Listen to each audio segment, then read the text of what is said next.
I'm going to be talking primarily about storage and its role in media and entertainment. Let's see. There we go. And well, here's an outline of some of the things we're going to go over here. First of all, we're going to talk about what's going on in media and entertainment, why the content is getting so big, why it's demanding high bandwidth, and information on that. So storage capacity and performance.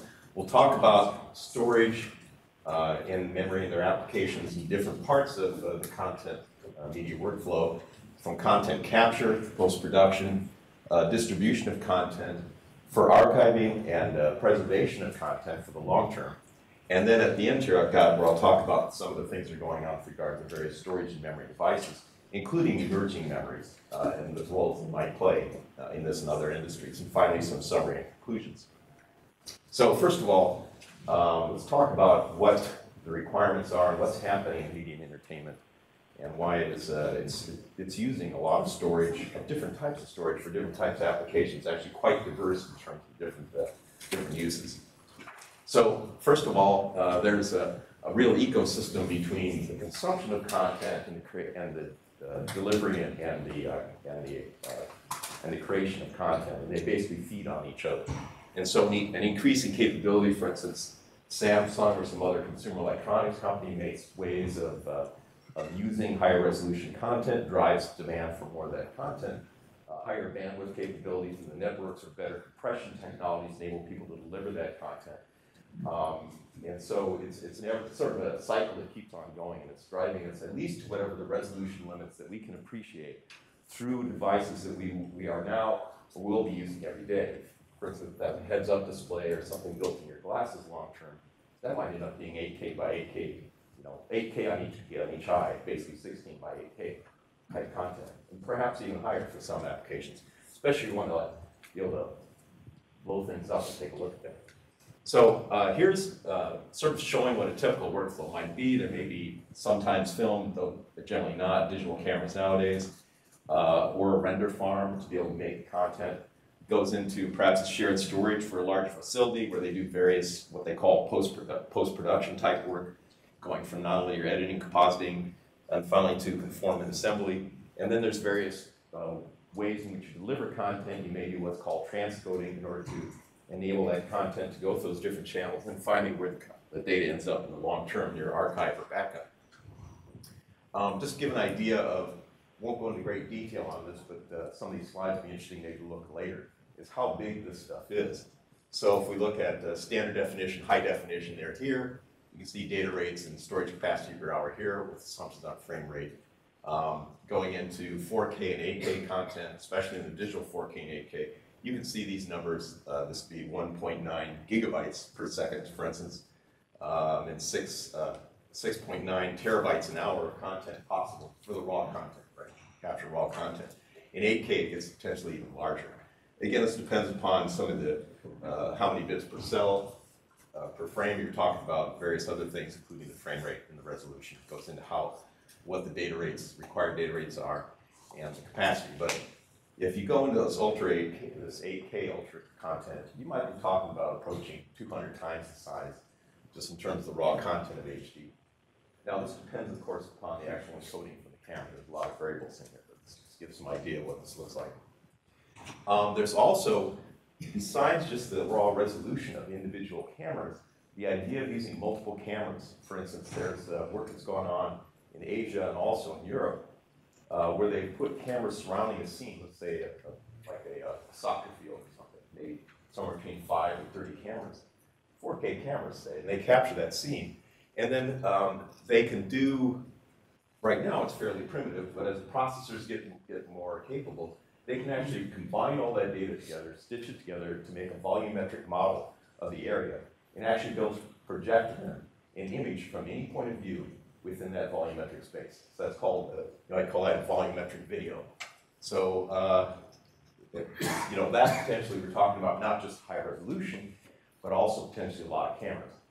And again, this is on the capture side, not necessarily on the delivery side right now. So here's sort of a visual picture of the size in terms of the number of pixels on the horizontal versus vertical axis, the way it's often referred to. This is 4K This would be 8K, this is 6K, that's 8K resolution. What they call 8K in this case is talking about 7680 by 4320, which is kind of a misnomer for a lot of people, but that's a common terminology here. We just see just by the area here representing how big these things are. So multiple cameras are, and things like 360-degree video, this free viewpoint type video, volumetric video, those could be driving demand, the size of things. There's various ways of capturing this 360-degree content. Here's something basically on a selfie stick. You can see these out there. This is a bunch of GoPros on I saw one of these was on a 3D printed frame. This is something a company called Jaunt, which is making fairly professional cameras with a number of them cover an area. And then of course viewpoints, a lot of this is head-mounted displays, which could just be, the ones using phones, including the higher resolution phones like Samsung makes.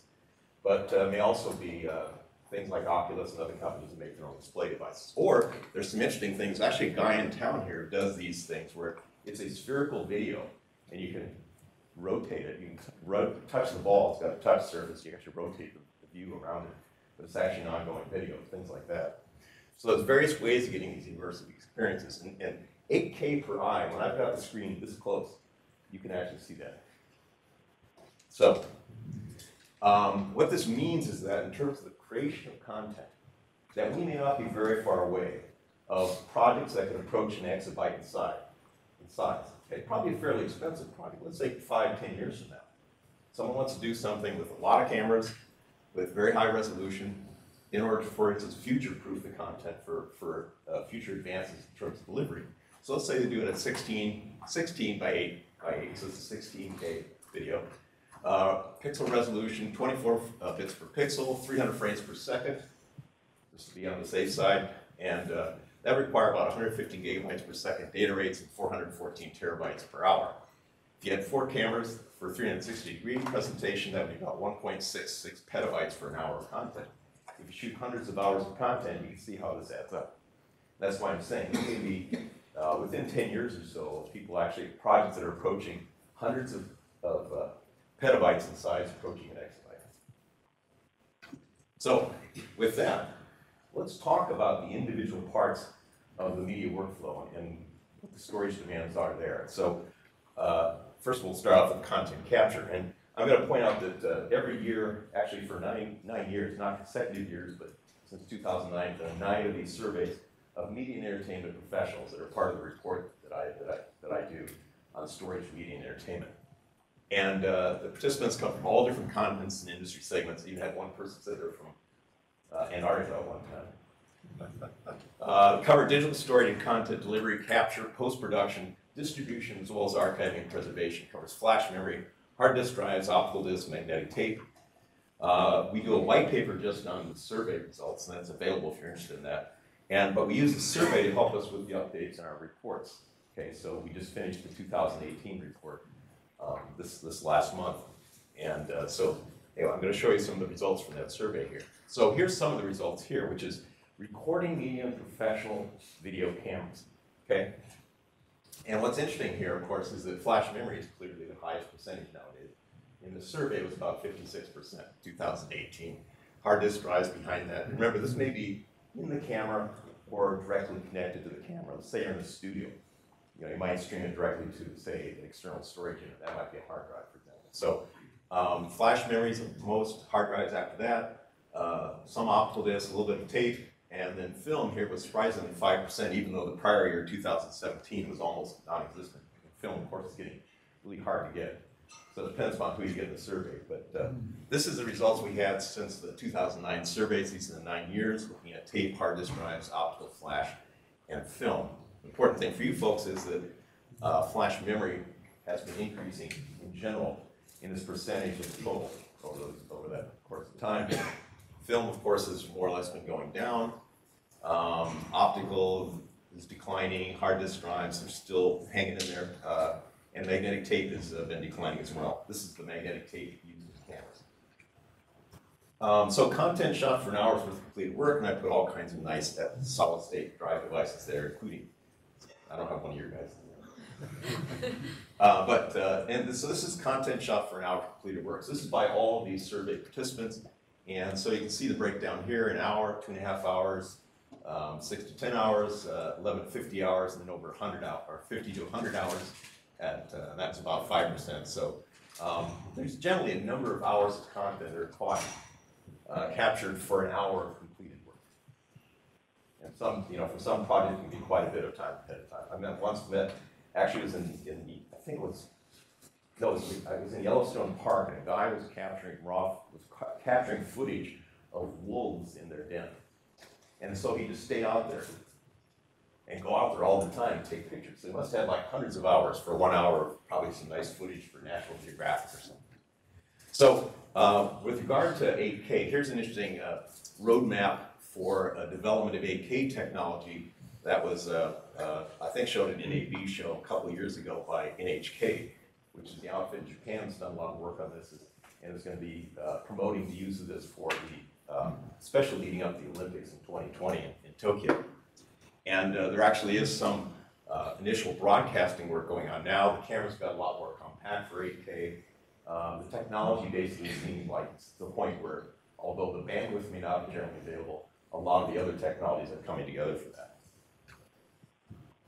Some other interesting things just to actually look at capturing a content. This was Ang Lee's Billy Lynn's Long Halftime Walk, which wasn't that popular, but what was interesting about it, it shot at 120 frames per second at 3D at 4K resolution. So it used 1.5 petabytes of hard disk drive storage. And here's some other statistics here, which is kind of interesting. And here, in his apartment was basically his rack of equipment, mostly storage here, but you also see some Macs and stuff like that.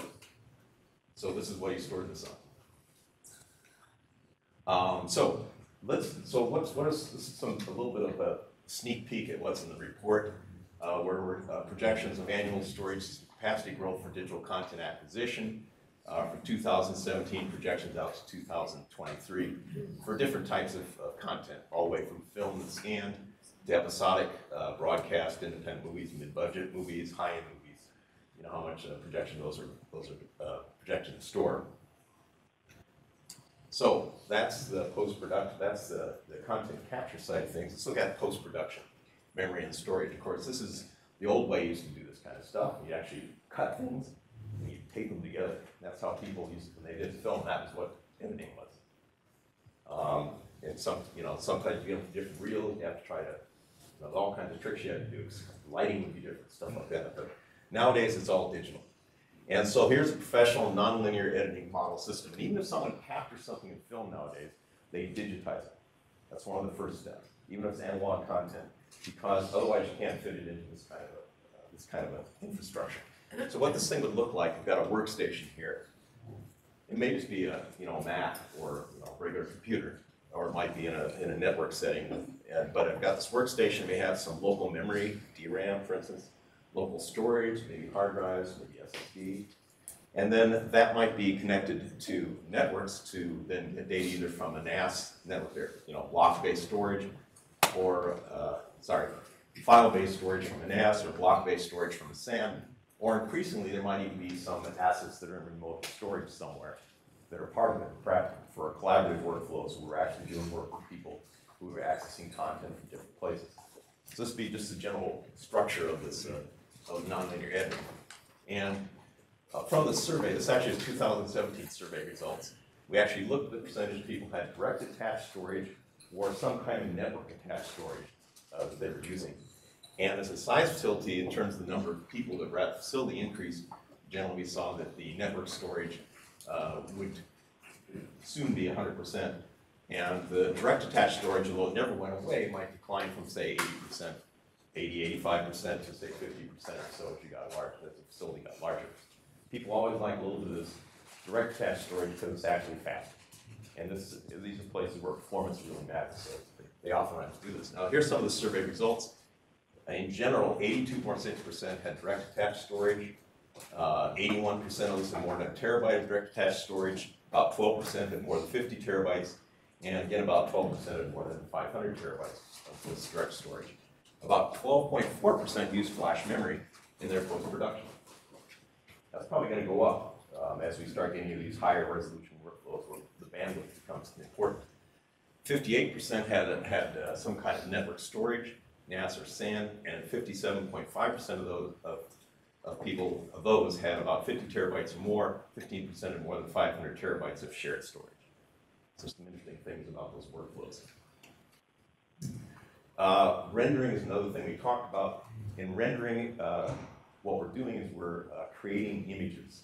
Okay, you're generating these images. A lot of times for animation or special effects, this can be a very compute-intensive environment. And the actual environment for the storage and networking is very bursty because the data will go, you'll process a bunch of data at one time, then it'll go back and it'll get more data, leave the old data. So it moves data in bursts. It's a very bursty process. So in terms of the bandwidth allocation to deal with this, it has its own challenges. A lot of people nowadays are actually, unless they're a real big facility, like a Pixar or DreamWorks or something like that, they may actually lease out online facilities for doing their rendering. Okay, so but this is what, say, a render farm might look like. It's a big rack of basically servers that are processing this data. And here's a particular example of what this might look like inside. Now, here is our projections from the report on storage capacity, annual demand for post-production work, and breaking it down into cloud storage, local network storage, and local network storage, and then the local direct attached storage, again going from 2017 out to 2023. From the survey, we found that about 48% of respondents said they use cloud-based storage for editing and post-production. So approaching half of the people. In 2018, about 56% said they had a terabyte or more of storage capacity in the cloud. Okay, and so we believe that the cloud is, there's some use of the cloud. It's going to be growing over time.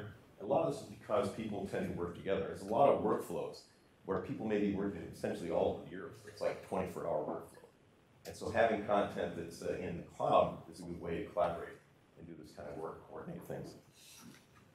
So that's the post. We did the content capture. We did the post-production. We may actually have time for a lot of questions. We'll talk about the distribution side of this. So these are pipes. This again is from the survey. This is physical distribution media for proxies, what's called proxies, which is an early version of a piece of content that you give to editors and directors and say, do you like this or not? Okay. Or completed post-production work. This is from the survey. And sorry, this is a little bit pixelated. So there are various media that they're using for doing that, including hard disk drives, DVDs, USB flash sticks. That's tended to increase over time because they're convenient. You can mail them real easily. But interesting, through the internet was 32%, which actually was the single highest one there. So again, working with collaborative effects, right, to get something over the internet from someone else is becoming more popular.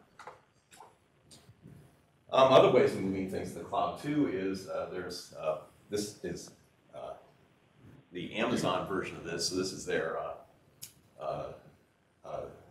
version of it. It's basically full of hard drives and a very well padded case that you could ship out to somebody. They put their stuff in it and they ship it back to you, and they charge something like, I think $200 or something. Yeah, $200 for 50 terabytes. At least that was what quotes at one time.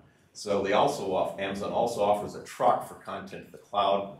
This is called the snowmobile. Is the actual truck. Will go to your site. If you've got a lot of data, they'll fill the truck with your data, and they'll haul that back to the data center and stuff. Okay. They're similar. I don't know if they have trucks, but Google, Azure, and Backblaze, another company in town here, Google guys selling. They have their own version of this, and where this is a snowball, for instance, Backblaze calls it a fireball. So there's a number of these facilities out there. Another way of getting stuff into the cloud is physical transport. There's an old saw that you can move a lot more now petabytes of data, with a FedEx truck than you can with a wire. Because the storage devices can be so large, right? Now here, again, this is in town, Mercado Theater. It's actually it's about 5 years old, and showing another distribution technology, which is the digital theater. Okay, so they actually get their content oftentimes in USB drives, and then they ingest them into their system and transcode them into the format that will be used on the projector. So here's a digital projector. And they've still got really intense light, so they have to, cool this stuff down. So they got a lot of air blowing through this thing. But it actually is in part of a network. In fact, here's, for instance, an example of what a play-to-screen server functional blocks might be to go out to various projectors in the end. This particular one is in Thompson Grass Valley. Here is a little bit about the storage inside of one of these projectors. I had a project I did with some folks that were building these things a little while back, so it's kind of interesting to do some of these drawings. So they call it the IMB and storage block inside. Here's a projector, okay? The theater network, you've got a control that goes into it. So here's one example here. Here's a theater network here. I might have external storage, might have the storage inside the projector, or I may have the storage outside the projector. So here is the storage block for a projector. In this case, they're hard disk drives that are being used to store the video content before it's served out to the projector. Another way people distribute stuff that's very common is called a content delivery network. And this involves having some central repository of data and a central server, but have a whole bunch of edge servers that can deliver that content out to folks who are interested in seeing it. So this is a common architecture. In fact, there's a lot of cloud services for various companies that basically have CDNs for doing content delivery for you. It's one of the biggest uses of the cloud right now, is for content delivery to all the channels, Netflix, all the other people. So this is very common, but there's some really interesting ideas that are out there. There's another company in town called Eluv.io, ELUV.io, which is the folks that founded Aspera, which is a content delivery company. They've got a new company. They call it Eluv.io, and they're talking about this content fabric. Basically, what it is peer-to-peer distributed content delivery system that doesn't have masters. There's no master copy. It's a distributed copy. They use distributed ledgers to create an audit trail, to authenticate the transactions that go on. Okay, so using blockchain basically in order to be able to moderate this stuff, but it's a peer-to-peer network. It basically potentially could have a big impact on the concepts of using these centralized content delivery networks versus something that's a lot more distributed. So it's kind of an interesting idea that's out there, which may change where storage might be in terms of delivery of content. It may actually be in all this distributed network nodes. Here is an example of, a few years ago, a Flash-based content delivery server. This one's from IBM. And then here's some survey results we did for video on demand, which is one of these delivery techniques that people talk about. Okay. Average hours on a central content delivery server system was about 1,241 hours in 2018. There was an average of 372 hours ingested monthly by the people that said they had that in the survey. About 43% said they had more than 5% of their content on their edge servers.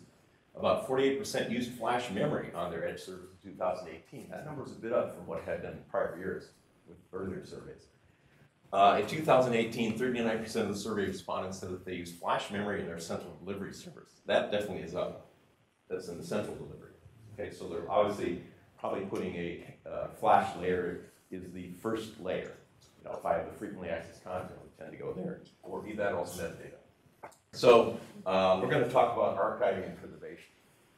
I don't know if any of you can things, but so one of the big things about storing stuff digitally is be able to make it available for the future.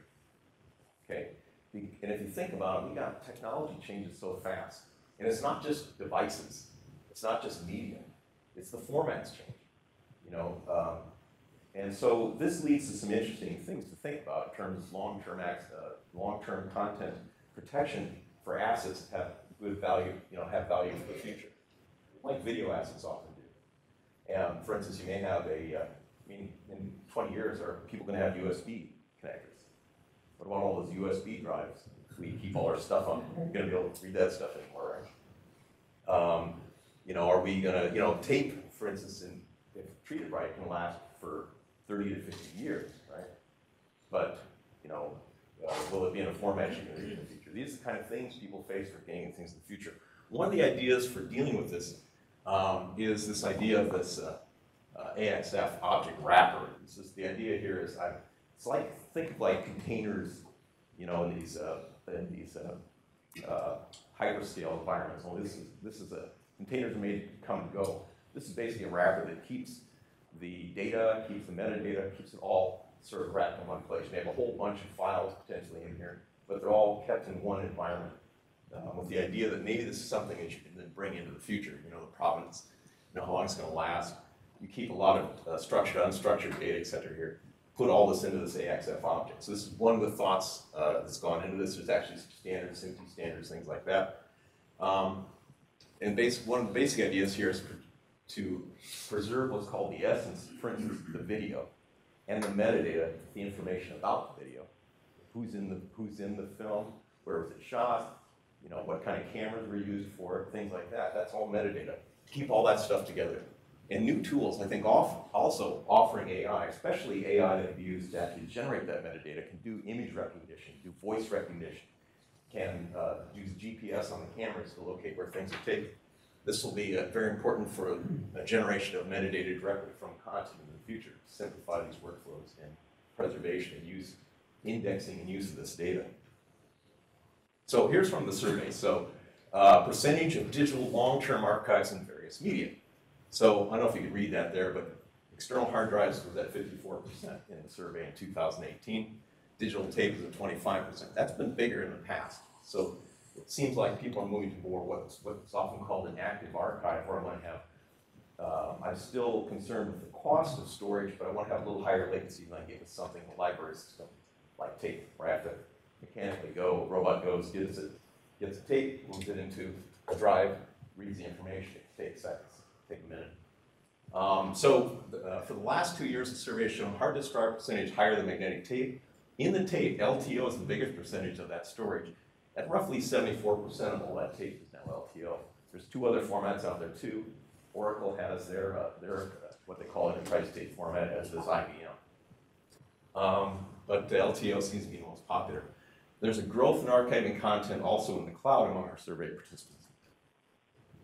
So annual storage demand projections for archiving digital content broke up into two areas. One is digitization and preservation of formerly analog or old format content. So that's the red guy here, conversion to preservation. And then the archiving of new content. Okay, so here's from 2017 out to 2023, of course, it's going up. Over the next few years, the stuff that's going to get converted is going to be converted. And if they ain't converted, it's going to disappear eventually because the media is going to decay and go away. Okay? So that contribution is going to be kind of static and eventually going down. And will be driven more and more by the size of new content, those exabyte workflows, driving demand for finally storing all that stuff for the long term. Now here, looking particularly at the cloud in media and entertainment, this is looking at, you know, in the survey or in the report, we look at cloud in various areas, including in post-production, master networks. These are both distribution sites, internet distribution, video on demand, and then archiving and preservation. We're showing the growth of that here from 2017 to 2023 in terms of net revenue generation that we see out of that, which approaches by 2023 about $2.5 billion. In the survey, we said that 77% said they did proxy distribution through the internet. That's again the sample videos for people to look at. We're supposed to look at it and say do they like it or not. 6% said they had archived on a private or public cloud in 2018. 66% said they would use a private or public cloud for archiving in 2018. So at least they had some intent for doing that or doing more of it. Okay, now we get into the devices themselves. Talk about all the stuff I'm using stuff. This is a little bit of a survey of some of the stuff that's out there. Flash you guys know all about, but maybe not some of the other stuff. So we'll go through these things. So, but first of all, just kind of an idea. It's actually a guy named Steve Hetzler, who's at IBM, and I did this thing back in 2015. Called it a touch rate. And what it was the amount of times that I will do something on all the data in a storage device over a given amount of time. Okay, that's a touch rate. And so we plotted that in this vertical axis here, in a log scale here. And then the response time is from when I make a command to do something, to read something, to write something, to when that is done, I'm ready to do something else. That'd be response time. So we plot these things, again, log scale of each one. As I go this way, I'm getting faster because my response time is going down. As my touch rate goes up, I can access more of the content that's in the device. okay?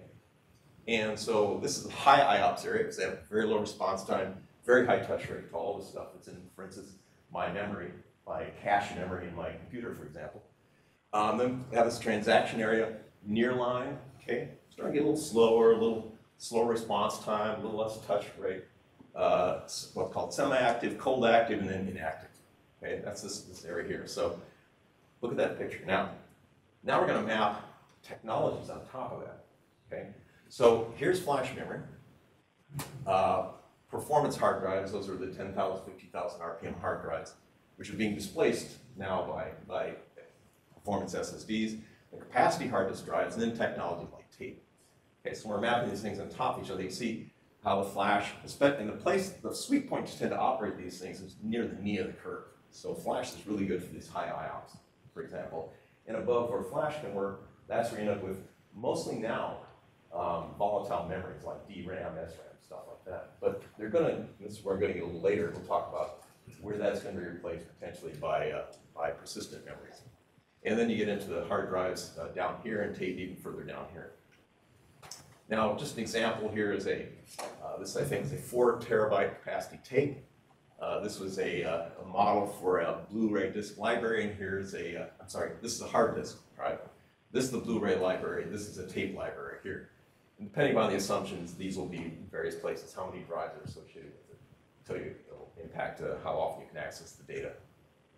And where this is interesting is that this is why people compare, because generally, of course, as I go down here, my price is less per gigabyte. As I go up here, my price is higher. So here is a flash device here, SSD. Here's a hard disk drive, and I may move data back and forth and say, here I'm showing moving data in 1 megabyte segment. So people put certain amounts of different types of storage together to work in order to meet whatever their needs are in terms of overall system performance, the balance of performance versus the cost of storage to meet whatever the requirements are.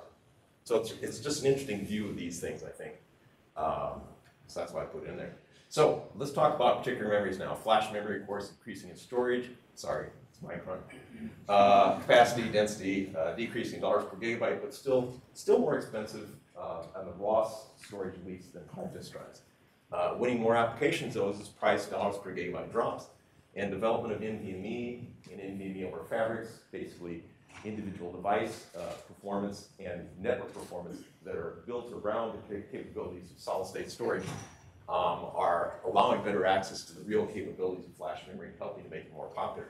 In many data centers, flash memory is now primary storage. And it can handle more rugged environments, making it favorite storage for remote locations like edge recording, going into cameras that are going into, out in the field, that sort of thing. Here's some projections of roadmaps of flash memory devices here, the major guys, and it's moved from primarily planar to actually moving into the majority 3D at this point. And let's see, so it's resulted, there's a drop in flash prices resulting because we got all this capacity coming online. There's a periodic, of course, boom and bust in the semiconductor, particularly the flash memory build, and we're now probably approaching one where the supply is greater than demand, so you're going to have some declining prices. And also 96 layer and higher, probably the advantage you get from that is less than 64 layer because extra processes involved. You guys can tell me if that's true or not. Now let's talk about persistent memories. These are the memories that don't go away. They can be fast, they can be, have interesting characteristics, but the memory doesn't go away when you turn the power off like it does with DRAM. And some of the best models of this is magnetic random access memory of various sorts, such as spin, tunnel, torque, MRAM, phase change memories, resistive RAM of various types, which actually, a lot of these are actually resistive, but the resistive RAM are generally the IM type or the filamentary type, and then ferroelectric RAM, which actually had a new lease on life with some of the work going on at hafnium oxide recently. So MRAM and phase change memory are the two where there's products out right now. Those products and some of these other ones, very niche markets. MRAM has been shipped over 7 million chips. They have a partnership with GlobalFoundries. They're building 300mm wafers and targeting embedded memory applications like automobiles and other technologies. You guys said you're planning to ship some spin tunnel torque MRAM, I think this year. at least in the, I think it was in the foundry part of Samsung. And Seagate was showing Everspin MRAM boot SSD. That was a while back. Actually, the most recent example there would be IBM showing an MRAM write cache in an SSD back just before the Flash Memory Summit at the MRAM Developers Day.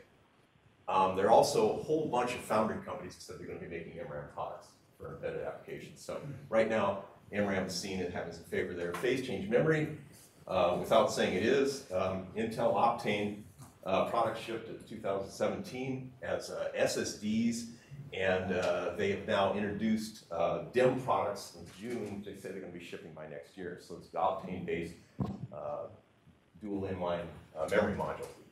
And so actually the report that Jim Haney and I did were saying this emerging Indian market could exceed $6 billion by 2023. That's that report there. And then here is a comparison of some of these memory technologies, both existing technologies in use like DRAM and NAND flash versus ferroelectric RAM, magnetic random access RAM, resistive RAM, and phase change memories here.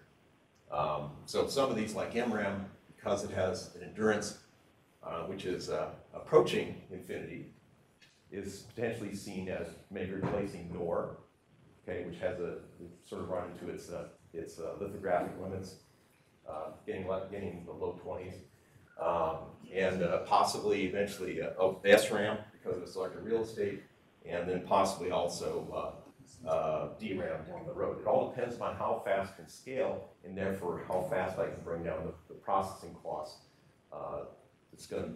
Which will determine how much these things cost, and therefore what I can get in the industry. Now, in the case of Optane, at least Jim and I believe they're subsidizing this, and that the big push is that they're tying it to their next enterprise server delivery, and therefore that's the big one. They're willing to take it on the a little loss on the flash in order to sell more on the servers if they provide a big advantage on the servers. So hard disk drives. Current capacities with conventional magnetic recording up to 14 terabytes. They're using helium-sealed hard disk drives.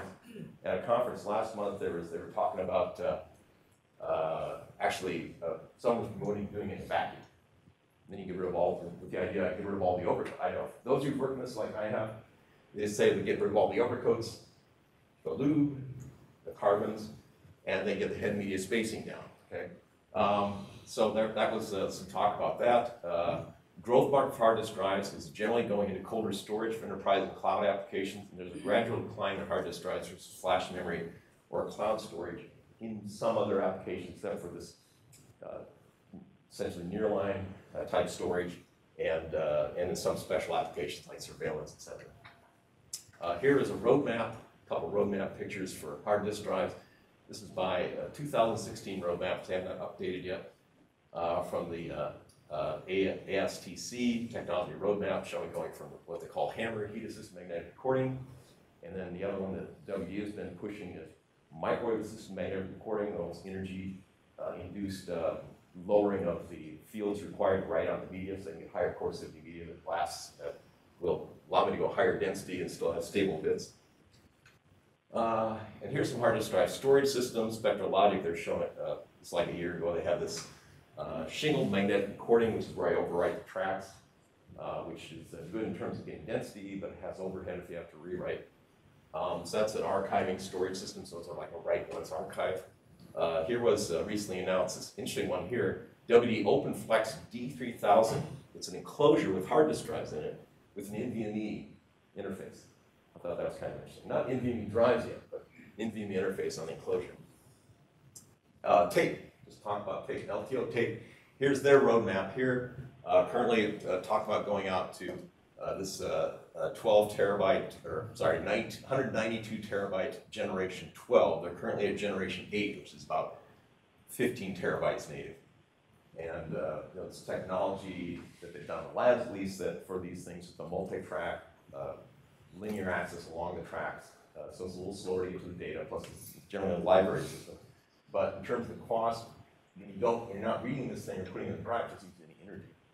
And the net cost of these things tends to be, these generations, even less than a penny per gigabyte.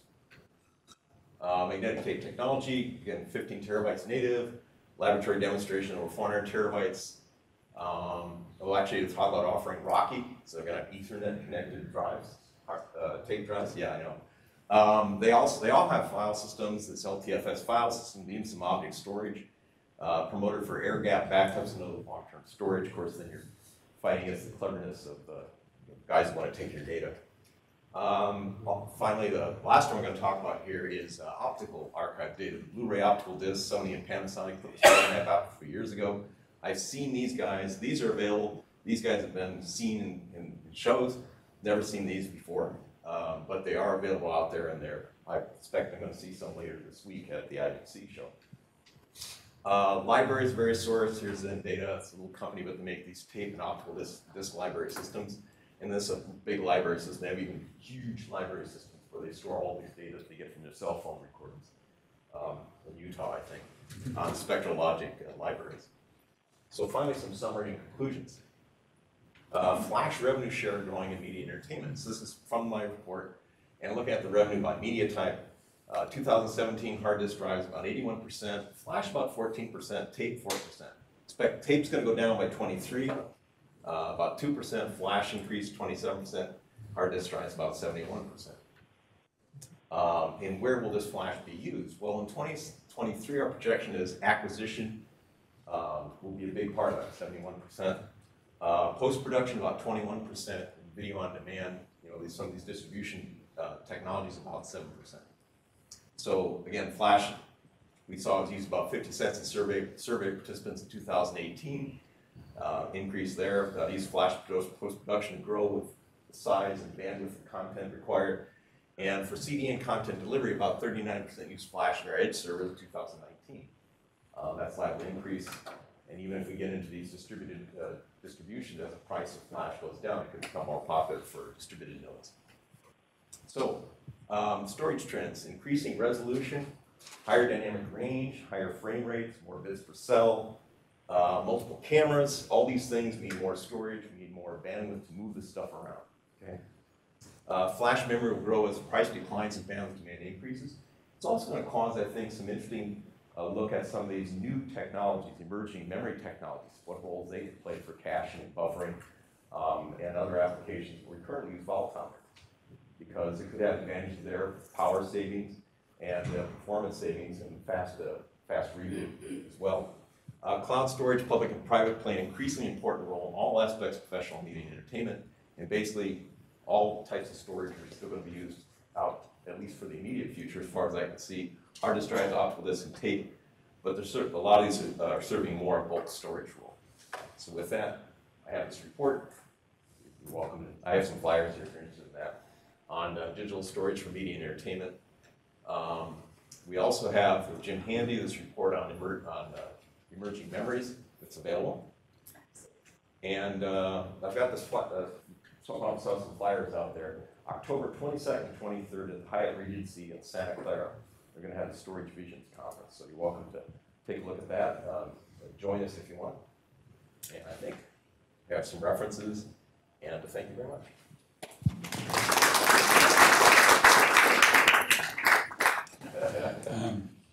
So this is entertainment to consumer focused, right?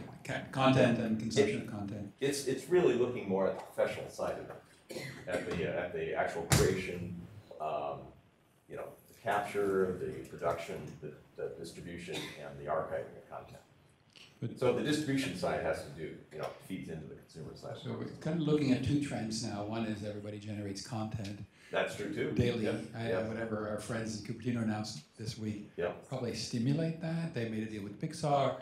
They're putting Pixar characters. You can be a Pixar character. Oh yeah. Yeah. So, and then we're looking at selfie cameras, recording people every moment they stare at their screen. I don't know how many pictures I have. So if you have 5 hours of staring at your screen and also being observed 5 hours, yes, at your bytes per gigahertz, and you think about per hour, and you think about 2 billion people being observed. That's a lot of data. Right? I've done this calculation in the past. So, and we have AI so that we can do sort of a mini post-production on the device. Oh yes. Saying, hey, well, that's actually redundant, and that's not. So the question for you is, for all that data that we're capturing or might be capturing more. So where's that going to go? And have you any idea on that storage problem? So that's, I've got my own mind. So I think the thing you're asking is it the sort of preservation, archiving, how do I find this stuff later? No, I'm asking okay. for every byte generated, let's say a selfie camera is on 60 frames a second, 5 hours a day. Every time you look at the phone, it's looking at you. Yes. Let's say it's just HD. That's true. So that's 5 hours of video, 2 billion people every day. That's a lot. That's a lot of data. So the question is, the internet today has a lot of content. Most of it is sitting in data centers is actually videos. Yeah. The question is, if those videos were us instead of Hollywood, yeah. would that change your view? Oh, well, it certainly would increase it. In fact, I have a book I wrote on digital storage to consumer electronics, and I did some of the calculations in that for that book. The amount of data that can be generated by us could dwarf this stuff. This is big. This tends to be big as a single project, but just because there's so many more humans and more of us are getting these content capture devices, the total amount of stuff we make is enormous. Now, a lot of that gets in the cloud. A lot of that stays on our devices. Like I say, I don't know how many pictures I got of this, because memory's going down, so why get rid of it? You might store a copy at home, have your own backup of some kind there. So there might actually be more. Not only are we storing so much stuff, we tend not to get rid of it. And we tend to have it in more than one place, if we can afford it. So, and the price of storage is going down, so you can probably afford to do that. So I see those trends driving enormous demand. In fact, if you look at the numbers by Cisco and some of the other guys in the growth of the internet, but also the amount of just video that's going through the internet. For instance, a lot of people sharing their pictures and videos with other people. It's going up. And 5G and technology like that are only going to help make it go up even more. Does that get your question? Well, the number is staggering, right? The number is humongous. 2 billion people Yes. are observed for 5 hours a day. Yes. That's 10 billion video hours a day coming onto our phones. It's not having to go somewhere. Right? And it's not unlikely that could be hundreds of gigabytes per person of those 2 billion people, right? So like it's be a lot of stuff. The other thing, of course, is how do you find it? That's where maybe AI tools, especially with non-professionals, because they can't afford to hire people to write the metadata. So the professionals can use it, but the non-professionals can use even more tools that help them define it, index and organize their stuff, and find it when they need to find it, and maybe even help them like put it together in cool ways and stuff. Which is the other thing that they do. Thank you. A question from WebEx. Oh, okay. A question from WebEx. How many companies were included in the survey, the 2018 survey? Oh, I talk to everyone I can. And the interesting thing is I'm always finding new ones.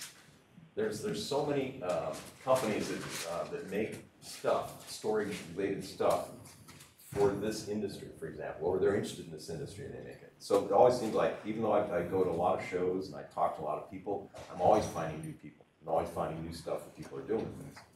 And there's got to be hundreds. Okay, another question back here. This will probably be our last question. Thank you. I think I missed the beginning part. So you're talking about the media or removable media, like in the cameras or something. We did. That was one of the right. So what do you think in this industry, right? Particularly for the professional photographer, right? So on the field, they have car, right? So they use car to store it, right? So are there any way in the future the camera will hook up with internet or 5G, whatever available, so the photos will go automatically to the server, right? There's some of those things available now, actually. The problem is that if you're out in the field, your network availability may not be so good, your bandwidth may not be so good. So there's things like that available, and certainly if you're in like an urban environment, people are using stuff like that. When you actually go out in the field, or you're on a horseback, or a Sherpa's carrying your stuff, or something like that, it's a little harder because 5G probably won't reach out there anytime soon. So it all depends on what you're doing and where you're doing that. But there are already things that go. In fact, even for consumer cameras, there's some of these guys that make like SD chips that have a radio in them. Essentially hook up, connect you to a network, for example. Just as one example. This question is for the AI, application, right? So in the photographer or video, right? So it's like, okay, I don't know the technology now can analyze the video itself, or like metadata has everything, so you can go back and searching for videos, right? So I don't have those slides here, but the technology for doing image recognition on still or video, or doing voice recognition or voice, interpretation, speech to text, has gotten a lot better. And a lot of that's been helped by some of the machine learning technologies that people have developed. So that's becoming more common. And once you develop the model, right, that may take some fairly big hardware to do it, but once you get the model, you might be able to run that on, say, just an FPGA on a device, or as firmware on it. You may turn that just into a piece of firmware or updatable software that's on a device that it can use for doing that locally. So some of that stuff we might be able to turn into things that, at least initial stuff happening right on the camera itself, which of course makes it immediately more useful. The other thing is GPS is being built into a lot of these professional cameras. They automatically have metadata that used to be put in by hand in the past. Sorry. Great. Well, please thank Tom for an excellent presentation. We'll be here for questions afterwards too.